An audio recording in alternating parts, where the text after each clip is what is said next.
Hi, I made a video analyzing some of the positions of the distributist and discussing how religious traditionalists view the manosphere. I got into a discussion with a guy who then made another video uh, on this topic on his channel. It was basically his takes on this whole affair, and he had some criticisms of the manosphere and he had some criticisms of the traditionalists. Normally, I wouldn't make a next video on these issues, but I like the take of that person. It was very good, and he agreed with me on a lot of points, but he had some objections, and he wanted answers to few questions, and I thought that there are certain things that could be said regarding this whole issue, things that I did not explain adequately in my first video because I didn't think it was necessary, and things that I may have either not explained more adequately, or he or any other person who may be watching this video and may have watched the video before it may not have understood in a complete sense. So this video will discuss sort of objections that is raised at Manosphere, and I will perhaps comment on some of his views on religious traditionalists and explain my positions more clearly. But overall, I think that this discussion could be informative. So yeah, and I think one of the good things about this discussion is that it is coming from a point where I think the other guy does understand what Manosphere talks about, but more importantly, what I have been saying, because Manosphere, if you take it uh, in a very strict sense, is full of diverse viewpoints. And this is not just a thing to say to just like everyone says that, yeah, this particular movement is full of many diverse viewpoints as some sort of an achievement or some sort of virtue of this thing. It is really like that, and the reason for that is because that any group that is formed uh, mostly on the basis of one of the two things. Either a person has that group membership because he is part of something, that he likes something, or he's part of a group because he believes in certain things. If you believe in those things, then you are part of that group. But that means that you can have wide variety of beliefs on other things. A good example of it is something like if you believe whether, let's say, who killed JFK, right? And this is a question uh, which is not necessarily a politically partisan question. There are many Republicans who believe that JFK was murdered as sort of some conspiracy, and his killer was not what they claim was. And there are so many Democrats who also believe that because it is a factual claim. It has wide variety of opinions around it. And even when the views conform, there are people of different political persuasions or different persuasions in general who may believe in these different views. Manosphere is like that because if you really look at Manosphere, it is more oriented towards doing sort of discussions of philosophy uh, around a specific area, and people there can reach wide variety of conclusions and can come from wide variety of viewpoints. Now, this doesn't mean that there is a particular flair to it, because even if there are a wide variety of viewpoints within a movement, the very fact that some people come to it and others do not shows that there is some governing factor around it. So obviously, for example, the manosphere is generally more right wing. Manosphere is generally uh, more prone to believe in sort of a realist interpretation of the world around it. And manosphere is generally more concerned about the issues that males face. So that is true, however, the major point here to be said is that one of the things that is so good about Manosphere is that it is based to some extent on realism, and this is how I came to it. I myself, I would like to say again, if I have not said earlier, indirectly, that I am not a MGTOW. A lot of people who come to this channel might think that I am a MGTOW, but no, I am not. However, I agree with a lot of things that MGTOWs say, and one of the reasons why I like MGTOWs or Manosphere so much, even after so many flaws, is because it's the only movement that I can think of that is willing to analyze truth or facts deeply about one of the most important things that governs our society in general, that governs our biology in general, and is very pertinent to the current time period, and that is male-female dynamics. Male-female dynamics are basically the cornerstone of any society, because that is how society is formed. There might be different races, there might be different religions, but we can think of a society where there is a single religion that is most dominant, and there might be a few small religions here and there. We can think of a society which has one race or which has one ethnicity. We can think of a society which, in some sense, has people who generally are more inclined to one particular viewpoint. Most people, if not all. However, for any society to form and live, it must reproduce. So it must have, at least as of now, both men and women. And so this is a very important piece of the puzzle in no matter how you analyze society. And it has become more important, obviously, because of feminism and progressivism, and now transgenders and lesbians and gays and bisexuals. So it is an important discussion to have in any case. But it is related to many other things which will become clear as we discuss this video and discuss common objections that is raised by what I would say a more realist approach towards Manosphere. But still there are some objections that need to be answered, so I am creating this video. Let's start. Hello, everybody. It's good to see you tonight. How is everybody? As always, I'm going to be waiting for the first minute or so. I will I will maybe fast forward videos, part of the videos which I think are not important for me to answer, and I mean no disrespect to the person who has made this video, but still it will be very much in our interest if you do not view the whole 1 hour 2 minutes and 30-second video and then also review it. It would be just not sensible. So I will move forward in those areas where I think that the points are not needed to be addressed because they are not aimed at what I am trying to deal with, or they are not as important. For everybody to come in. I hope you all enjoyed this. This is one of my raw takes. This episode, I'm going to be just for this episode, I'm going to be talking about MGTOW and what they call traditionalism, quote unquote. Uh, if you're interested in that, please stick around. I'm going to be the spoilers. I don't like either side of this debate, and I'm going to say some good things about each side, and I'm also going to shit on each side too. So if you want those if you want that kind of thing, let me know. I'm again, please like, comment, share, and subscribe to this channel. And I hope that you all have fun with this video. Anyway, so right. So where do I begin? Oh yes. Okay. Here's where I'll begin.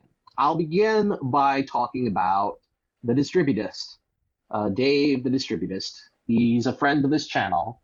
You can find links to his channel in my friends of the channel list on my channel. So yeah, he's a pretty cool guy. I like some of his opinions.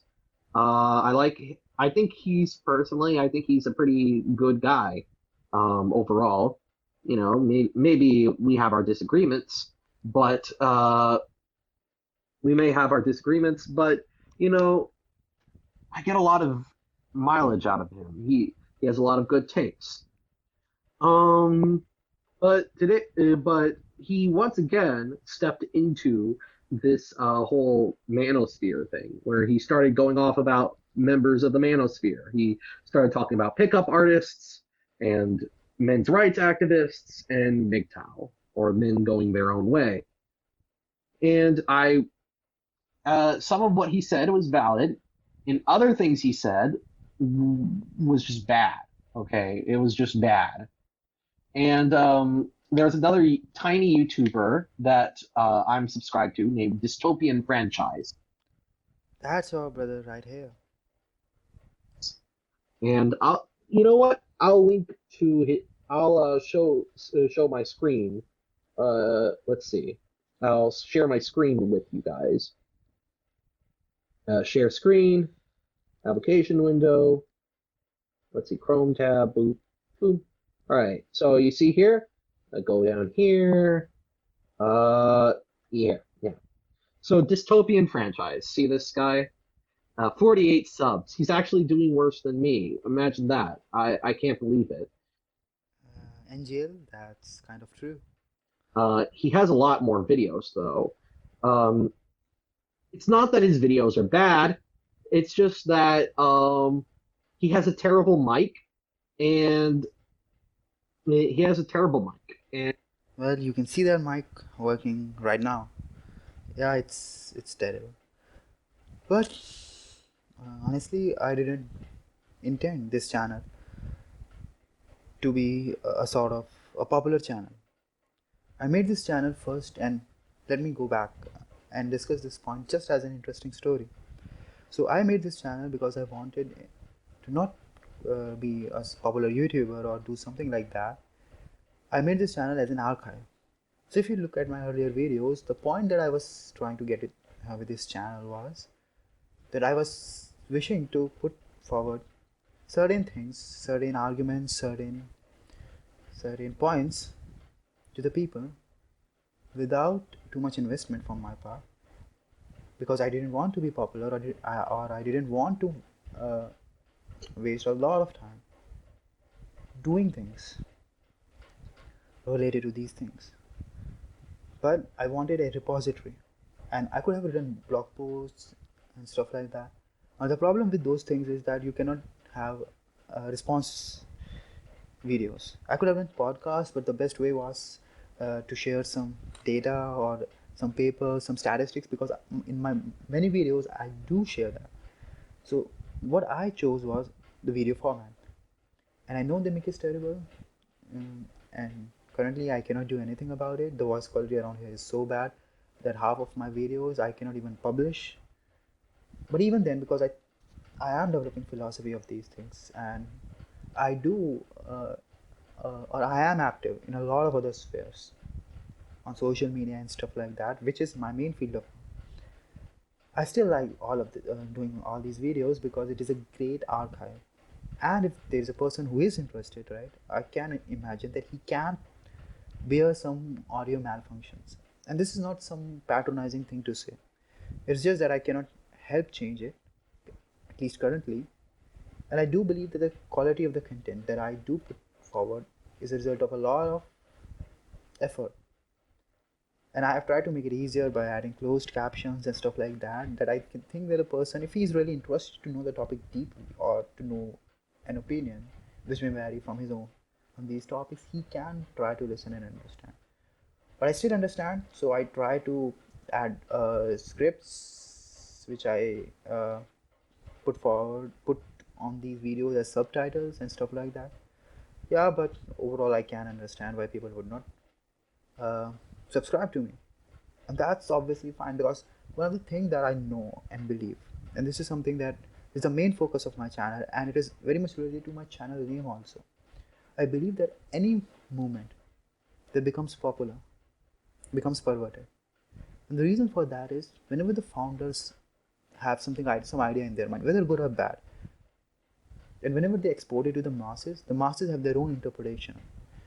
And masses are not really interested that much in philosophy. They are interested in using those things for their own benefit, and slowly they corrupt it. They may make it better or worse, but the thing does not remain the same.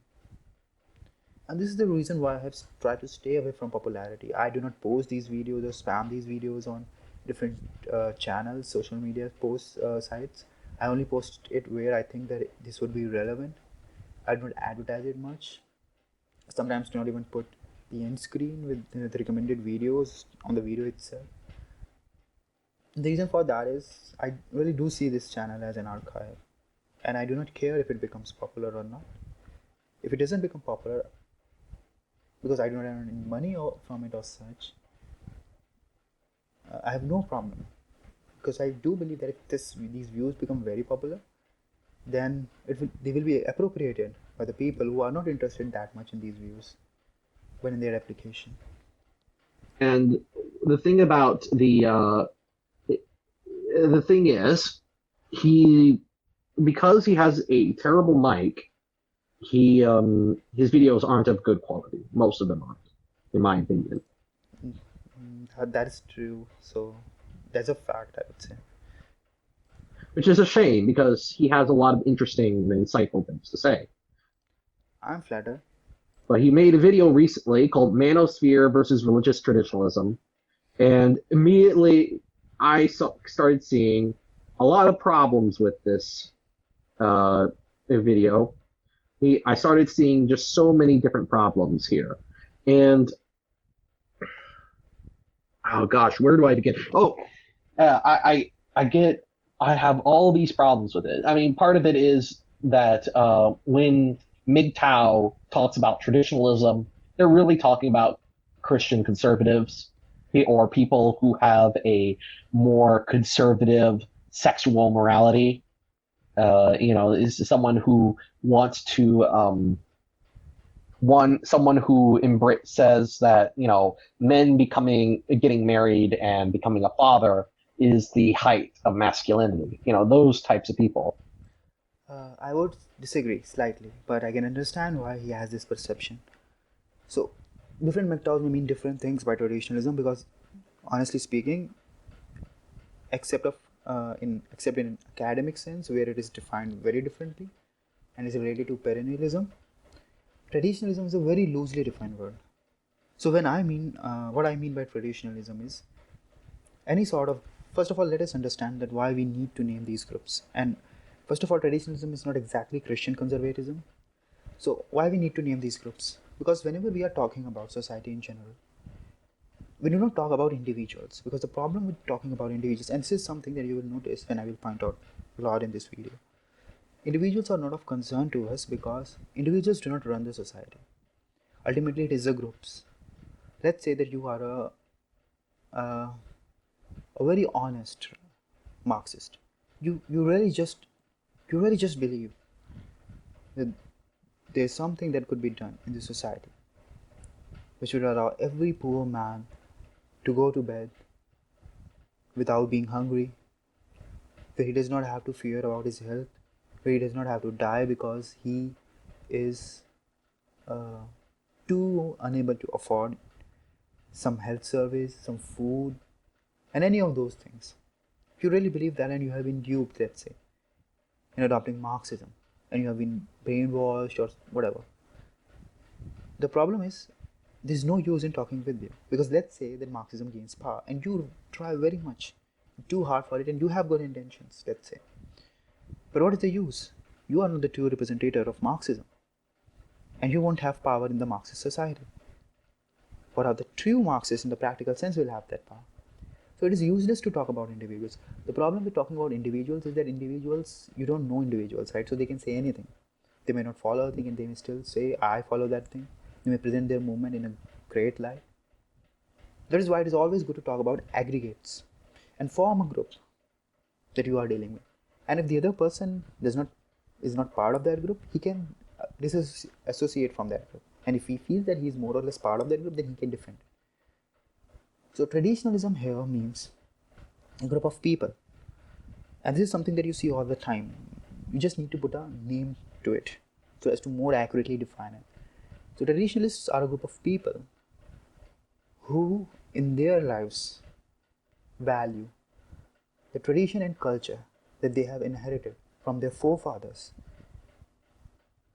with a value or importance that is much more than just sentimental. This is the best way to practically define traditionalists in a less academic sense.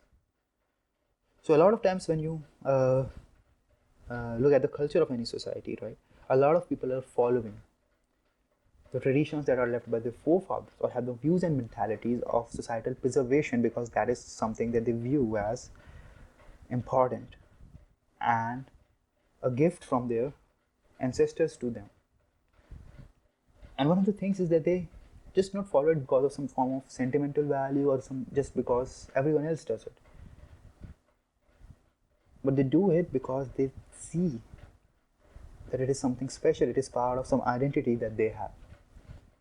And you hear many people say things like, this is part of our tradition, this is something that we have been doing for years, and it may sound like conservatism, but it really isn't. The difference between a conservative and a traditionalist is that a conservative is, first of all, a conservative politically may be a libertarian or stuff like that, but leaving even that aside, a conservative is someone who just wants to stall progress.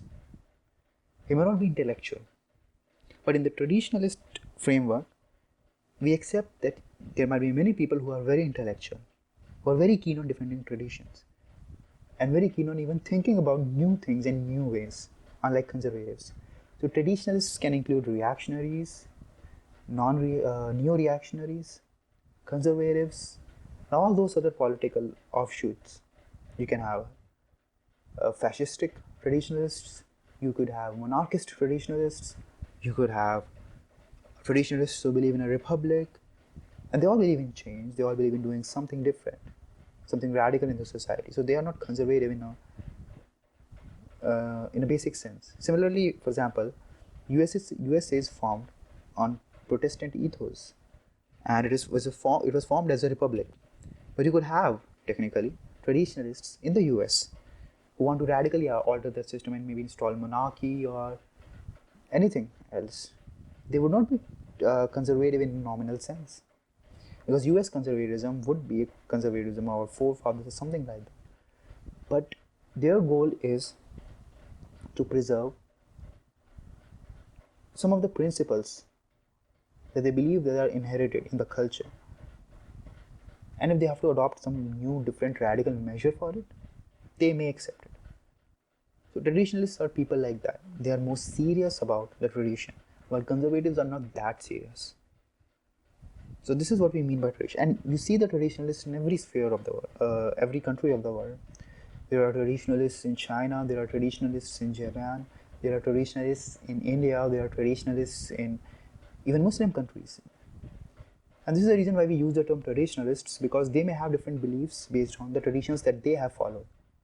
So the best term is traditionalists, those who are the followers, propagators, defenders of the tradition. And in this sense, the tradition that we are talking about is the tradition of the culture mixed with societal preservation.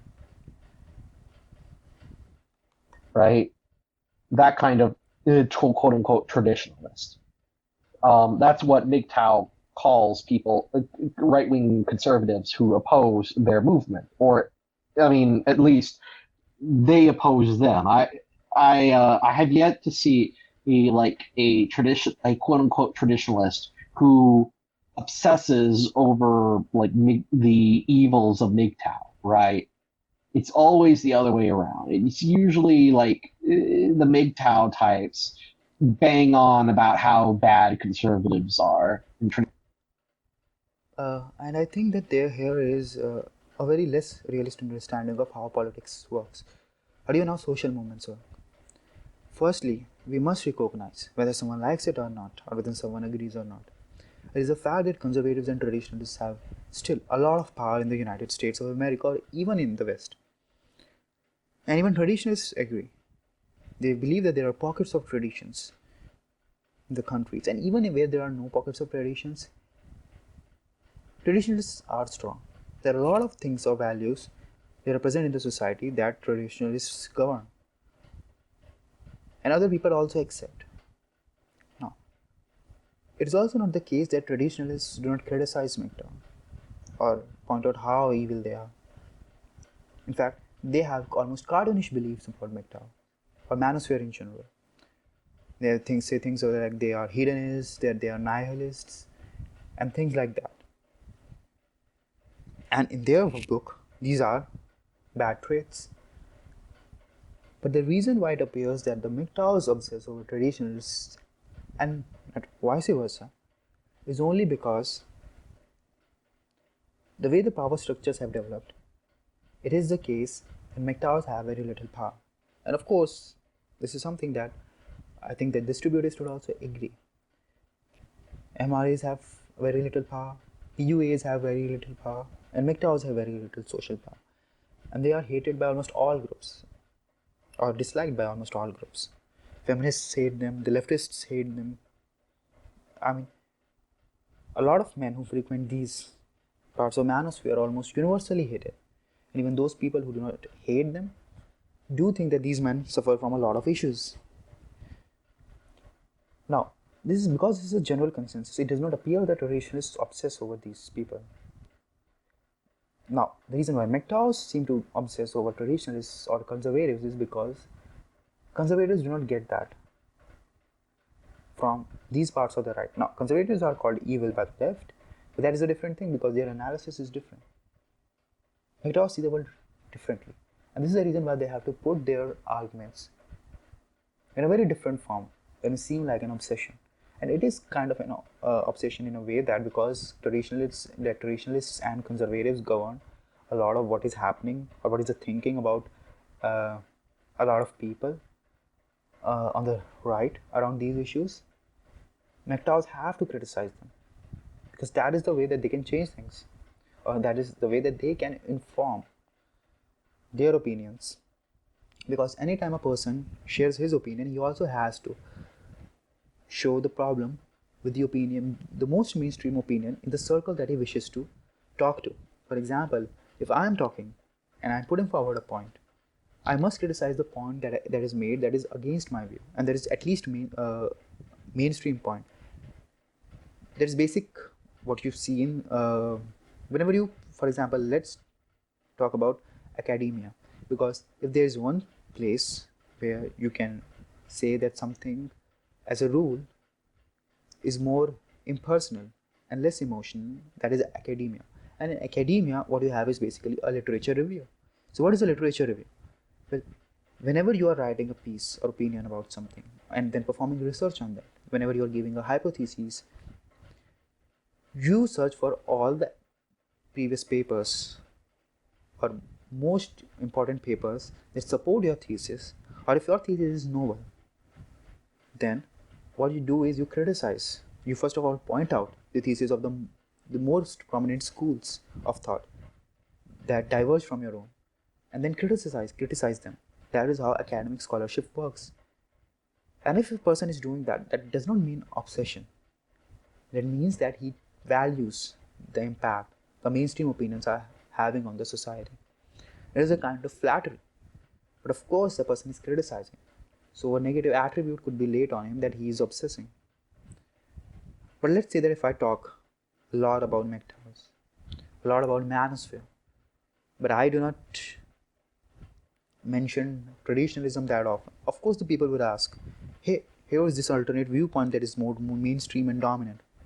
Why are you criticizing this? Why we should adopt your position and view society the way you say it, and must think that your facts are right or your interpretation of facts are right and not theirs. Of course, traditionalists are better, are more powerful, so people will be inclined to follow them, and they must have a lot of traditionalist beliefs. And MGTOW specifically counters those beliefs. So MGTOWs do obsess over traditionalism, but you can then even go on and say MGTOWs obsess over feminism. But of course, you wouldn't say that. Why? Because you understand that the whole point of MGTOW is to criticize feminism.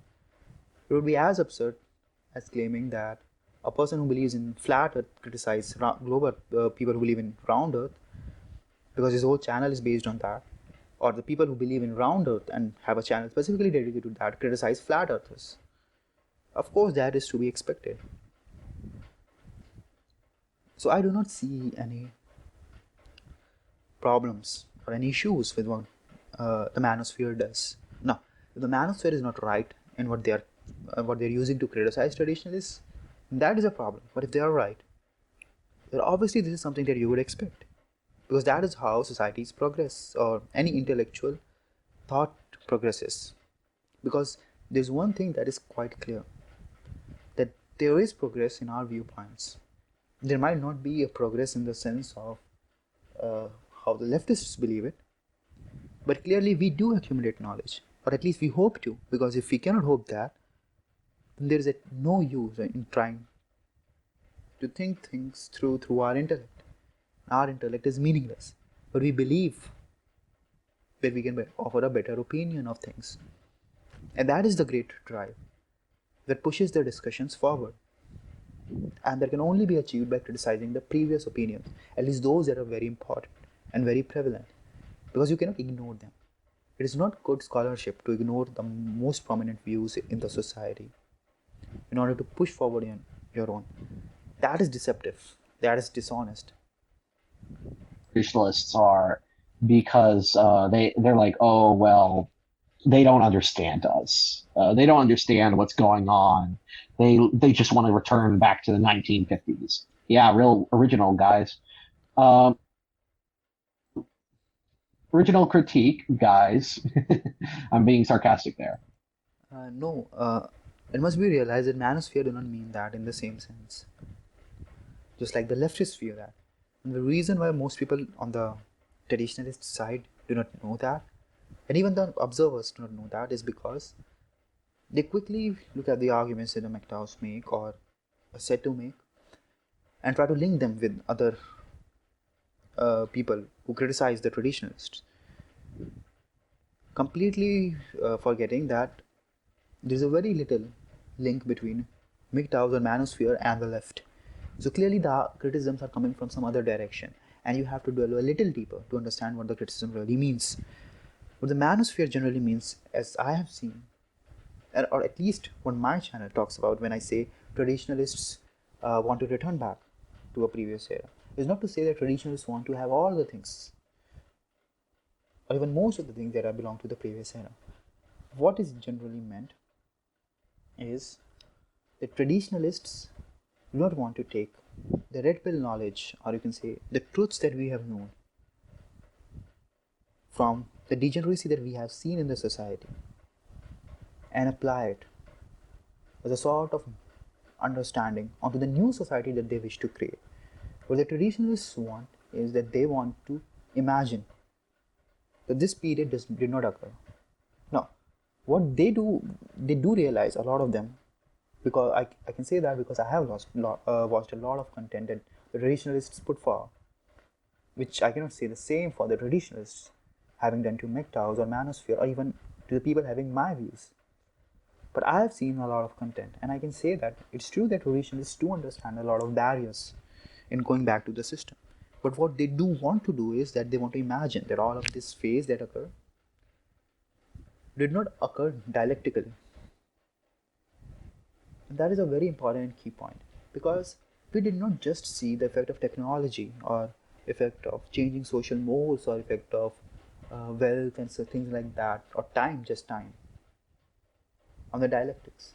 What we also saw is the arguments that people are willing to make and the points and the actual beliefs of the participants. A very good example of all of this is the nature of women. Now, there were a lot of beliefs, and he will talk about a lot of them too, that existed before the feminism, that were destroyed by the way the women acted during feminism. And they do show the real nature of women in a lot of ways. And no person can deny that, because the women themselves say that they do it according to their free will. They bang their chests and say that we do it for ourselves.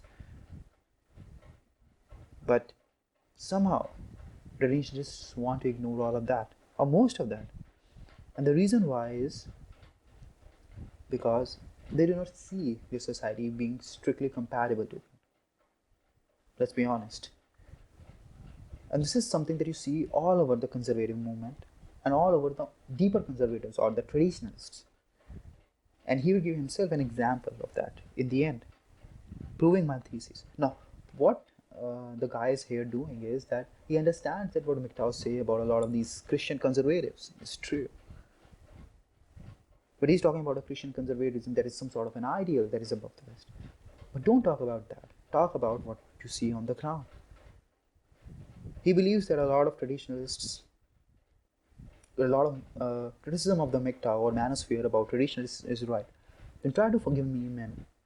Don't give me just theory, but give me men and groups who accept that red pill doctrine, the way that now they view the things, because now we cannot deny it. We have seen it with our own eyes. We have all the records of it. We have the culture associated around it. How can we not trust it? Now, of course, someone would say that this is because the women were brainwashed or some absurd explanations. Why? We must go to these absurd explanations when what we see all in the society can be explained just more simply using biology. Why not just adopt that? So the point about traditionalists returning to the older times is not a point about going back to, as progressives say or wants us to believe, going back to a time of horse carriages or anything like that, but it's more succinctly a point about traditionalists trying to ignore all this dialectic that happened. And this happened over the uh, background of traditionalism. So traditionalists have to incorporate that. But if they do incorporate that, they won't have traditionalism. Or the traditionalism that they wish to have. And this is the reason why they don't. It's as simple as that. And we will look at certain examples of that as we go further. And we will discuss some of the issues regarding it. So let's watch this video again. So let's just start this from this point. But, right, that doesn't mean that the religious traditionalists, if I sound dismissive of the MGTOW types, it's because I personally dislike them. But just because I personally dislike them does not mean that I don't see why they dislike traditionalist conservatives, and I don't see the problems that they see. And in fact, I think in some ways they are more correct than their quote unquote traditionalist counterparts. And I'm going to divide this video into I would say that they are more correct in almost everything, because one of the things that has to be realized is that it is a hard fact that traditionalism was defeated by feminism and progressivism. And there were some flaws in it, and that is the reason also why it was defeated. And MGTOW is an improvement of that. Because MGTOWs do try to take these issues, and try to think about them intellectually. And people are not stupid, and men are not stupid, so clearly they arrive at certain facts that are of prime importance in how we view the society. And these facts might be very disgusting to hear, very bad, very evil sounding. The question that should be asked is whether they are true. Because if they are true, that is the only thing that matters, because the value of a fact is judged by its truth and not by anything else. into two parts. Like one part, I'm going to be talking about what I like about the traditionalists, and then before shitting on them, and then the other part, I'm going to be talking about what I like about MGTOW, and then shitting on them. All right. So now that you've gotten 7 minutes of ranting out of the way, I want to give a huge thank you to all 5 people who are watching me. Thank you for watching, and I hope you enjoy the show. So now let's talk about these quote unquote traditionalists. What are they like? Well, these traditionalists, generally speaking, have a kind of Christian masculine Christian view of politics. Now, Christian masculinity was a movement that came out of the 19th century. It's like Christian manliness. It's a concept, Christian manliness. It came out of the 19th century, and it was essentially this kind of Protestant movement that focused on this kind of moral masculinity. The idea that we should promote physical. Tell me if you doesn't. Tell me if this doesn't sound familiar. We should promote the physical, the male body, the health and physical strength of the male body, and because that has some spiritual value. We should romanticizing marriage and family and romantic love as necessary for human and manly dignity, and the idea of patriotism, and patriotism as being an extension of service to Christ, and kind of this kind of nature, kind of a conservationist attitude towards nature. We're in charge of nature, but nature gives us such pleasing aesthetics and compared to urban areas. So we want to preserve nature as this beautiful spiritual thing, right? So those are the four parts of Christian manliness: placing spiritual importance on physical health and strength, uh, maintaining that marriage and the family are necessary for human dignity, patriotism, and conservationism. The, that's the kind of thing that you would see in Christian manliness. This came out of the 19th century, and and it's mainly around the second of those things, the this kind of idea of family and romantic love being necessary for human dignity that MGTOW take offense to, because MGTOW says, under the current legal system, under the current cultural climate, we have a situation wherein it's pretty much impossible to have the traditional husband, wife, and two kids and white picket fence, homemaker and breadwinner combo. That kind of 1950s picture is just gone. Okay, it existed only in the boomer era, and now that the boomer era is gone, now that we have the sexual revolution, we can't put the genie back in the bottle. Like, once we have the birth control, once we have like no fault divorce, once we have abortion, once we have all of those things, we can't just pretend like these things didn't happen.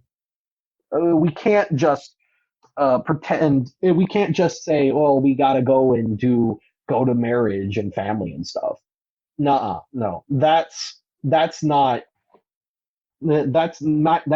very difficult for the majority of men to do nowadays, and it might be impossible for the majority of men to undertake this. Like, in this cultural climate, only like the chaddest of the giga chads, as they would say, uh, can possibly afford to find the right woman and that won't abandon him and have marriage and kids and traditional family. That's just not an option for the majority of men anymore. And why is that? Well, it's the same for the same reasons that traditionalists complain about: sexual revolution, feminism, and so on. Those kinds of things. They So while the image that the traditionalists harken back to aesthetically is very pleasing, it's just not realistic in our current cultural climate. And honestly, it might not it might be something parochial to 1950s America. It might be something that only 1950s America could have accomplished, because in traditional societies, i.e., before the 19th century, we had women working. They didn't work. They didn't work factories as breadwinners like they do now, but they they didn't work in offices, but they worked, and they worked very hard alongside their husbands on on their farms, or in their family stores. It wasn't exactly this, the housewife just staying at home and doing house chores all day. That's not something that happened for most of human history. True that women were more domestic than men because of the physical burdens of childbearing, but that's not really the same thing as the stay-at-home housewife. That might never come back again, and we're just going to have to accept that. So I guess this is one of the main problems with the traditionalists, and this is like the main problem I have with traditionalists overall is they don't have a vision for what a traditionalist woman looks like that is realistic. That's kind of it. It's kind of an interesting take, but let me elaborate.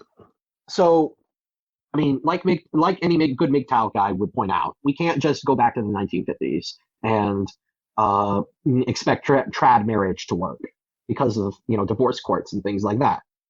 We can't expect trad marriage to work at this juncture. So what do we do? What we would do is we should try and come up with what masculinity looks like in the current situation. Like, what would the ideal man look like? And to do that, we need a reference to the ideal woman. What does the ideal woman look like in modernity, in post-modernity? What does the ideal man and woman look like in post-modernity? It can't be like the 1950s housewife and the 1950s breadwinner. That's gone. That's going to die with the boomers. Okay. So traditionalists, I don't think they can.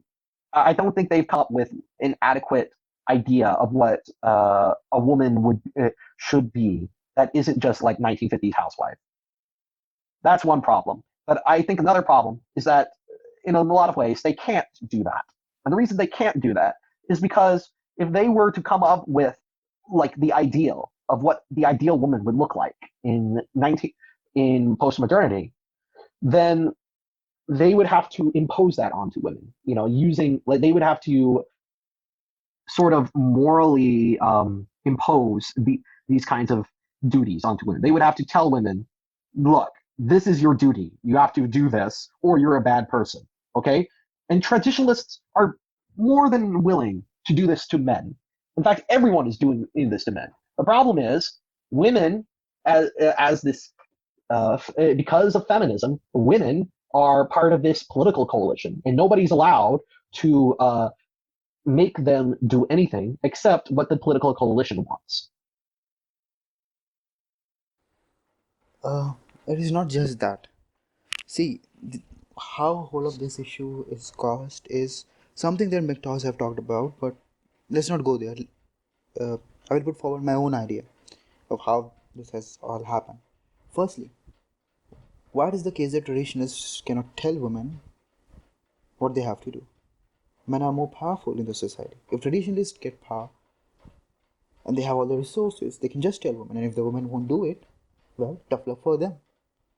But why can't we do this? We obviously do that with the men, and we may even prosecute them, and we have all of these laws. But the answer to that question is very easy. And one of the things that he said earlier, I saw a problem in that, and it very much relates to what he says now.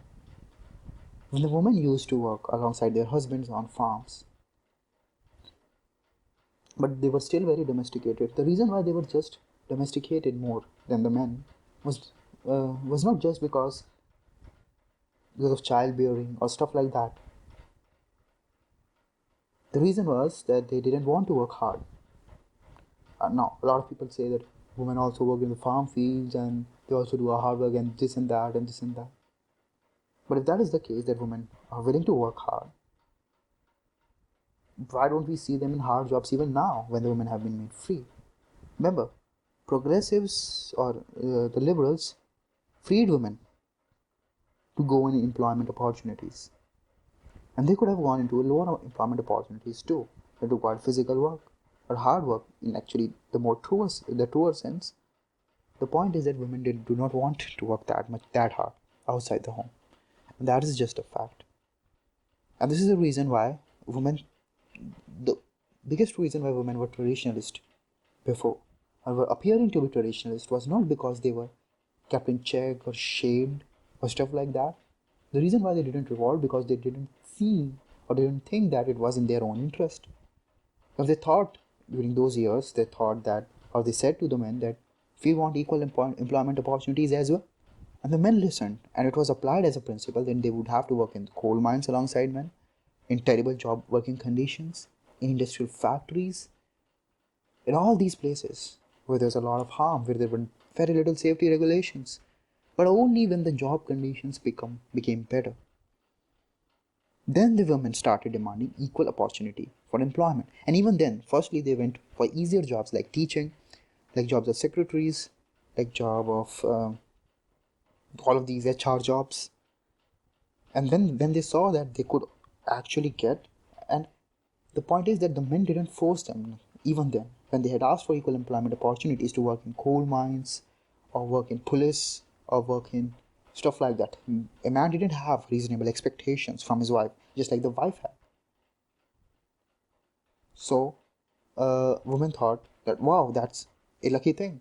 Now we can go a little more because men are not saying anything. It was kind of a shit test. And then they went further and wanted all those high paying jobs like software and stuff like that. And these are the things that feminism talks about non-stop. It doesn't talk about low paying jobs. And of course, there are some women who work or have to work on the low paying jobs, and some might work because of passion. But we clearly know what is the ratio in these hard jobs of men versus women. The whole point, and this is the whole point that I was talking about earlier, this is how you integrate red pill.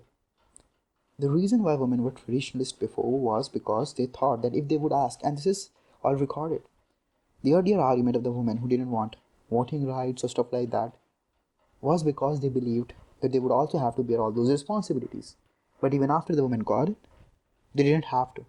Because the traditionalists, or the so called alpha males, good dads, and good partners and good brothers, didn't want to punish their women in order to bear the extra cost because they were not principled. And women thought, oh wow, that's a nice thing. I got this all uh, for nothing. I had to pay nothing. And now the man can work and I can work, but I can choose still to be a housewife. But the man cannot choose to be a houseman. It was a win-win situation. And if they thought that after marriage that their job was bad, they would just leave it and they would still be praised. And if they thought that their job was giving them more satisfaction, they would continue it and would say that I have the right, and the husband cannot dictate me when if I should leave my job. This is how women really think. It was in their interest. Similarly, the women were not. And this is something the women say themselves. This was the whole point of feminism. The reason why women were not as sexually active. They were as sexually active because the men were not having sex with haze, bundles of hay. If you go back, if you look at some of those conservatives, there was a discussion um, that Ben Shapiro had. And I know a lot of traditionalists don't like Ben Shapiro, but what I'm talking about is what Ben Shapiro said. This is something that a lot of conservatives and a lot of traditionalists also believe in. So Ben Shapiro said in that discussion with her, I think she was a woman who was asking a question or something like that. He said that men were acting like feminism. The reason for feminism was that men were acting like pigs. I'm paraphrasing, but it was the gist of what he said. So the reason why feminism happened was because men were acting like pigs, and women thought, yeah, we can act like pigs. That is just revisionist history. This is something that even the feminists who argued for that do not say. You are imputing virtue to the people who themselves do not want that virtue. This is the extent to which the traditionalists or the so-called or the conservatives can stoop down in order to defend women. The feminists are saying, no, we didn't do this because of that reason. But you want to impute that virtue onto them because you want to blame men for all of it. How were men acting like pigs in that extremely traditionalist culture of that era before feminism? Maybe a lot of times when people say that men act like pigs, and this is a comparison with an animal, something that if you do to a woman, literally cries all over, but not a single person got angry. It didn't appear so. So when people say that men act like pigs, what they mean is that they generally talk about cheating and stuff like that.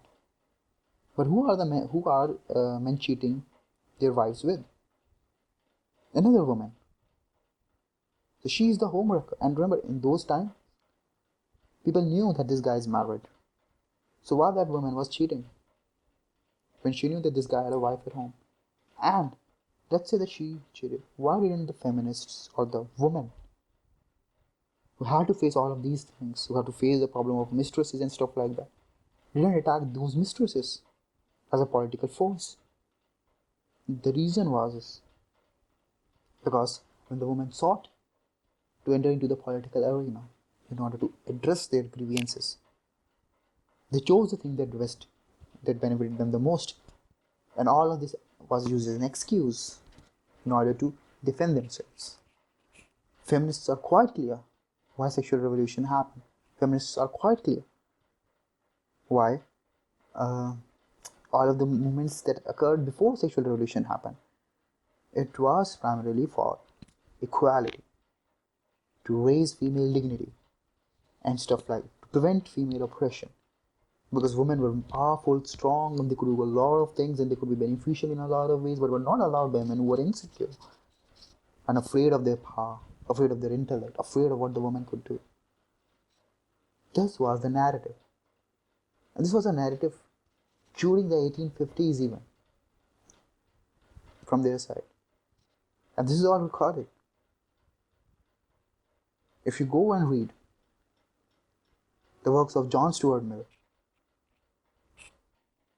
or if you read Seneca Falls Declaration, when did that occur? In 1848, right?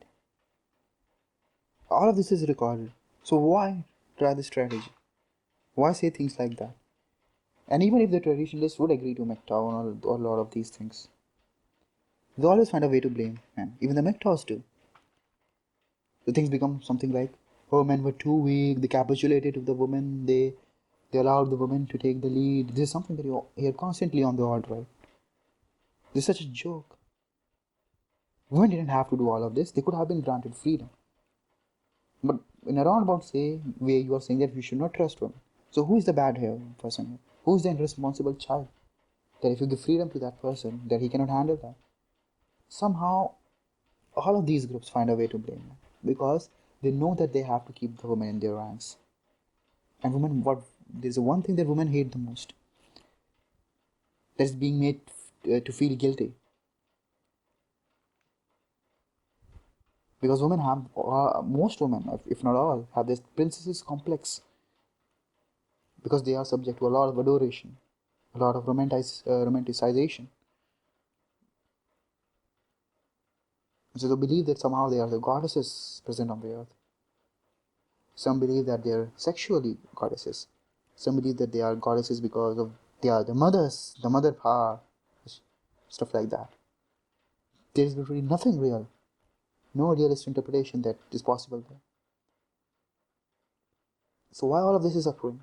Because of this instinct. And somehow we find a way, alt-right finds a way to blame men. Why did you capitulate to them? Why did you offer right to vote to women? Why did you this, do that? But what they would not do is leave this person who they believe is so irresponsible. Why? Because that is the power of sex. Isn't it? Is there any other reason? Power of sex, power of empathy, power of reproduction. Call it whatever you want. Right? You can't. The only people who are allowed to tell women what they ought to do is the feminist sisterhood. Other than that, you can't tell women what to do. You can't have like these moral oughts placed on them. And traditionalists have sort of Um, a lot of them have bought into that, hook, line, and sinker. And I have a term for this. It's called Victorian feminism. Okay, comes from the Victorian era. If you go back and read about the Victorian era, you'll find that there was this attitude towards women at the time that women had no sexual drive. Women were just these kinds of overly moral angels. In fact, it was this kind of attitude that led to female suffrage, because the idea was that women were more moral than men. So if we gave them the vote, it would lead to a more moral society. Well, look how that turned out. And that's done wonders, right? Besides this being kind of patronizing to women, it's also blatantly false, because this kind of Victorian feminism led to all kinds of not only has led to all kinds of degenerate moral attitudes in the modern day, but it obviously goes against the general attitude of people back in the day. What is the archetype of the seductress? The woman that leads good men into disrepute, the woman who charms men into her wiles and seduces them into doing evil, right? That sort of archetype has been around since the biblical Eve. Um, Yes, of course, it has been around for a long time, but that doesn't mean that it has been integrated in the tradition. Let's understand this point because it is a very important point. There's a difference between something being integrated and something being talked about. Essentially, this guy's thesis is that Victorian feminism, so what he calls Victorian feminism, is actually the root of all these problems. But that is not true. It is true what I understand, and I do understand his point, and he is correct about a sort of Victorian mentality regarding women. But it didn't start spontaneously. It had its roots in the culture itself. There was, albeit to a lesser extent, and true that there was an archetype of the seductress. There was also an archetype of a woman, a homewrecker. So these things have been around for a long time. But the problem with these concepts is that they are not integrated into the tradition. What is meant by actually integrating a thing, or they are not even integrated within the intellect. But it means what is meant by integrating something in the intellect is to think deep about it and try to find why that is the case. Why it is the case that women perform the role of seductress? Most women are good, but there are some who are seductresses. There are some who are homewreckers. Well, that may be true, but let's try to understand why women are generally associated with being the one who seduces and not men. The answer to that question is very easy. And this is where the red pill starts. And this is what is meant by integrating something within the intellect. The reason for that is that the way our biology works is that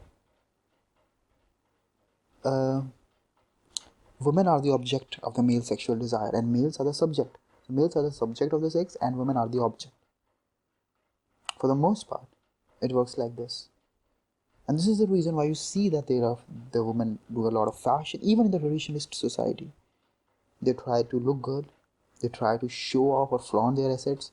Even in very conservative societies, they do that, but they just have different ways. In fact, unlike what feminists say, women have always been able to show off their sexual side in the form of using it as a means to attract male partners in some way or the other, even in the most traditionalist of the societies. Everywhere you go, and even within the burqa that the Muslim women are forced to wear, you see the women get a lot of liberties on how to modify their appearances, on how to enhance their breasts, their hips, on how to wear the dresses with more frills, with more artistic design, with more patterns. Women perform the role of seductresses is because almost every woman in the society is allowed. to sell her sexuality or to use her sexuality as a bait to attract women. And this is men. And this is something that monks realize, more contemplative monks realize, and this is something that has been written a lot before.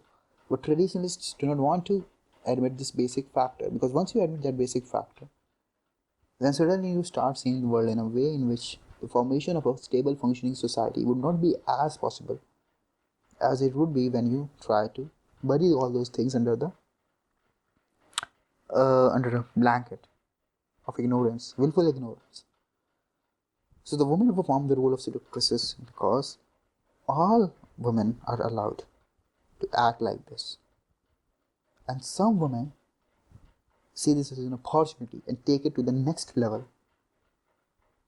So this sexual reality, that is not even just a sexual reality biologically, but there's also something that is present in the society that has an formation of society. This is the cause of it. Because at the end of the day, after all the talk about virtue is done, we do realize what is happening, right? We do realize when we see uh, all those female YouTubers, female newscasters trying to look good and beautiful, trying to wear different dresses. Even the newscasters, the women try to look good. They have their makeup on, they show some of their cleavage. Sometimes they wear all those different dresses. Some of them do not even look formal. But for the men, it is the suit. Because the people know, the women knows, and the directors know what they are selling at the end. This is why the females were used in a lot of HR things. This is the reason why uh, modeling employs a lot of females, and they may employ more skimpily clothed female in more recent times, and more modest model in the ancient times or in the older times. But the thought process is similar. Men would get attracted. They would see that advertisement, and they would shell out money because it promises them a life by invoking their sexual instincts. And this is a very basic thing. This is something that you see everywhere. And it is based on this reality. Integrating it within the intellect means that now you have to deeply consider the virtues that you derive. And you now have to examine them in a realist understanding. How? For example, something that is very common, uh, thought of as a virtue, is that um, uh, a lack of or try not to objectify women. There's something that even uh, Pope John Paul II mentions and stresses in his book, The Theology of Body. And he says that men essentially objectify women a lot, a lot more than the women objectify men. And men should not do that, and that's wrong. That's against love and things like that.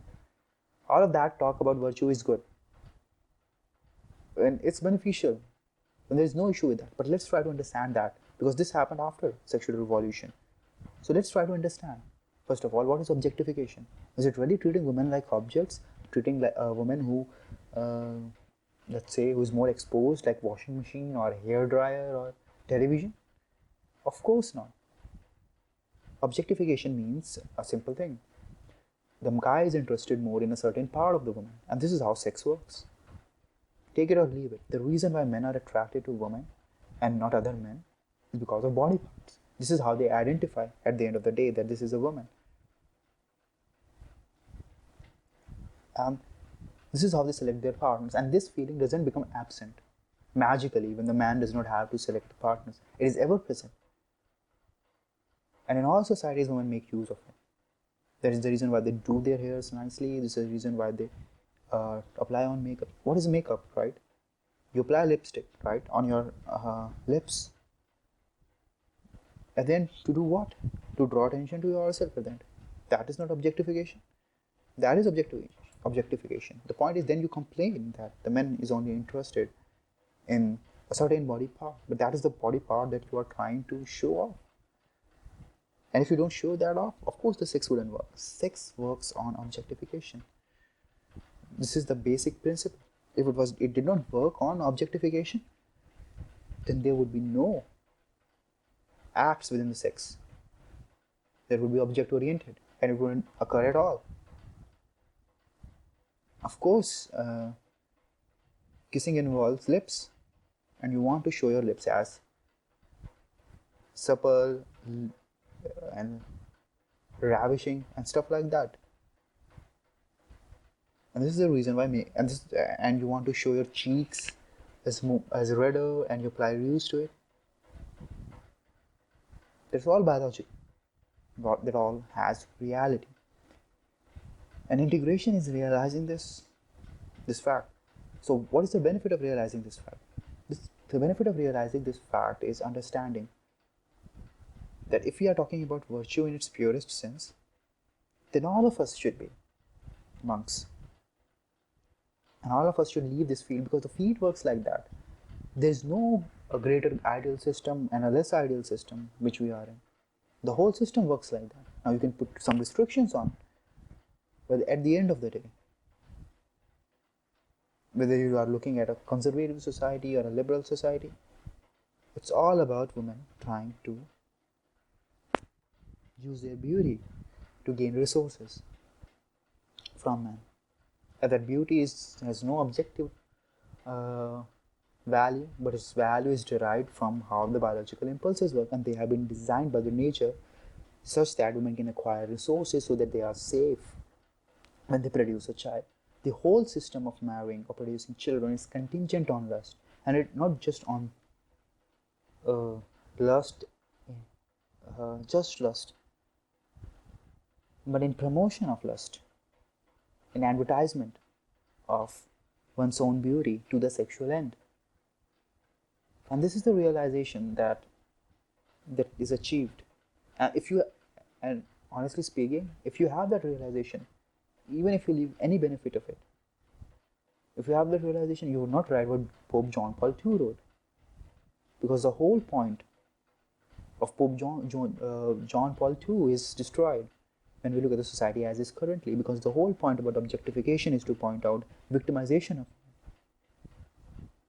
But the victimization, or so-called victimization of women, occurs only in a fraction of cases in which the woman seeking sexual attention encounters someone or some situation or condition in which that negatively affects them. But in all the other cases, in most of the cases where it affects them positively, they do that willingly. So how they are victims? It's something of a realization that must dawn on a person who is quick to throw virtues in the air, to hammer down others, to understand how sex really works. The reason why we have so many women who are now on the OnlyFans trying to sell their body, and these are normal women, right? I mean, have you seen their profile? Do you know about them? These are the housewives. These are the normal women. Why? Because unlike the so-called conservative mentality, what conservative mentality believes, prostitution was not driven by men. Of course, there was some trafficking involved, but women chose prostitution because it was a way to earn money easily and get off streets. And this is the reason why you see more homeless men and less homeless women.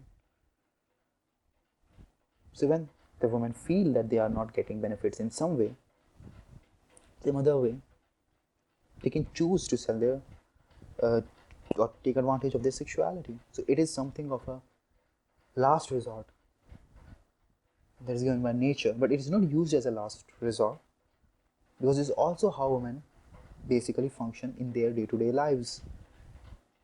The extremities of it are the last resort, actually.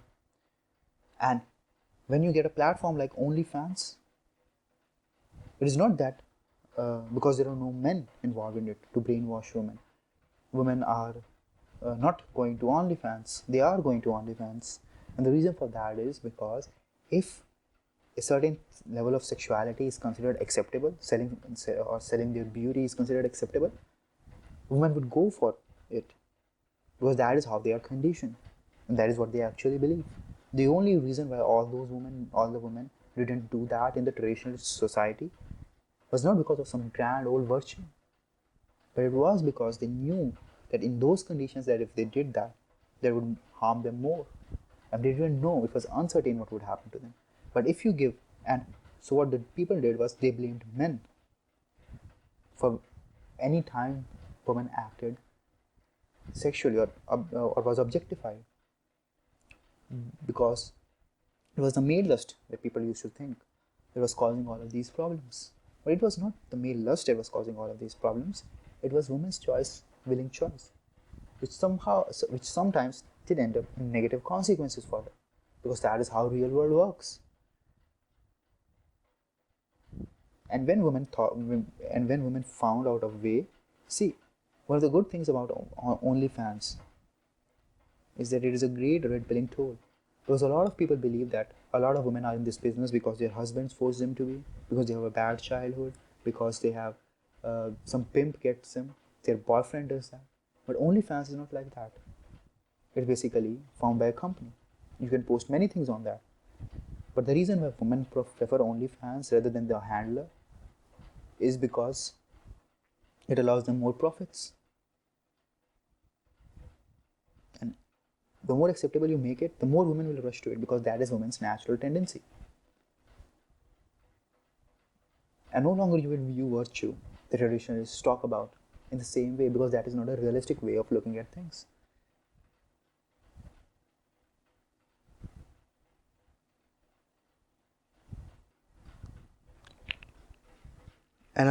And it's also good in the sense that it destroys the myth that it is the handlers that were responsible. Seductresses are not a special branch of women, special breed of women. Women weigh risks and benefits, and costs and consequences, and they choose this path. And the extent of the path is based on the amount of benefit that they would get and the restrictions that are placed in the society, social, moral, legal, etc. They are not convinced or brainwashed by men to do that. They want to do that themselves. They are actually unable to do that a lot of times because of men. Because it is in their interests to use their benefits to the maximum capacity to gain the greatest advantage. And this is the reason why you are unable to stop women from doing that. Once women get that freedom, it just slides down the slope fast enough, faster than what you could think of. Because that is something that, because as soon as the women realize that they will not face negative consequences, that shifts, the norm shifts in just an instant. Because it's all a calculated disposition. It's not a natural disposition. And this is the reason why Pope John Paul II's words have failed utterly. Because women are not shy in exposing themselves to millions of men, horny men. This is their target audience. And now they're doing it more explicitly. In more conservative cultures, they did it more implicitly. And this realization is a realization that, if not good for any other reason, is good in understanding how we perceive the virtue. We do not perceive the virtue in unrealistic sense of just saying and throwing around, whoever looks at a woman with the lust in his heart has already committed adultery. That is a great point. It's a great standard. But it's not a realistic standard. So what is the realistic standard? Realistic standard can only be achieved once we employ a red pill in our conversations and discussions, and try to understand reality from that perspective. Let's leave it here. We will talk about more things in some other parts. But I think that this would be a great end to stop it here and think on these things before we move on further and discuss certain criticisms and objections of MGTOWs from this person.